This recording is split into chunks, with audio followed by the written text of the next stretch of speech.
water falls from height 60 meter at the rate of 15 kg per second to operate the turbine. The loss due to frictional force is 10% of the energy. How much power is generated in the turbine? Practically புரிஞ்சுக்கணும்.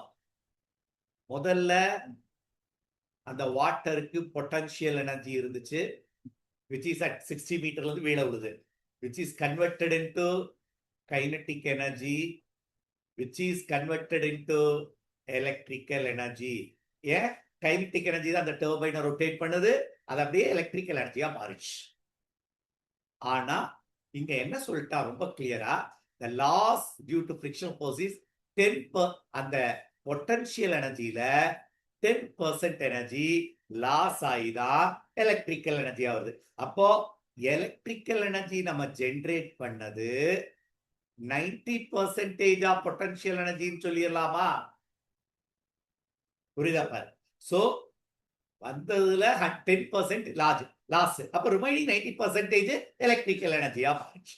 அவன் எனர்ஜின்னு கொடுக்கல, பவர்னு கொடுக்குறான். இப்போ electrical energy by time, potential energy by time, இதுதான் electrical power generated.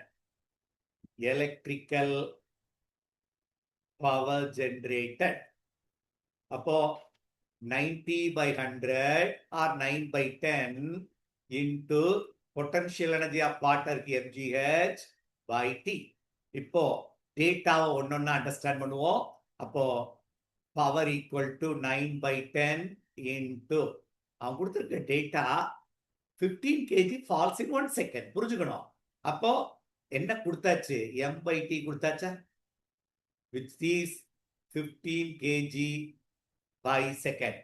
G கொடுத்தாச்சு 10, height 60 meter. அவ்வளவுதான். அப்போ இதுல ஒரு 0 கேன்சல் பண்ணிட்டோம். அப்போ 9 15 90 into 90, 9 into 10 6 into 15 90, 8100 watt. என்ன பவர் கண்டுபிடிச்சிருக்கோம்? அப்போ 8.1 10 to the power of 3 remove பண்ணி கிலோ வாட்னு பண்ணலாம். இதான் அந்த பவர் ஜெனரேட்டர்.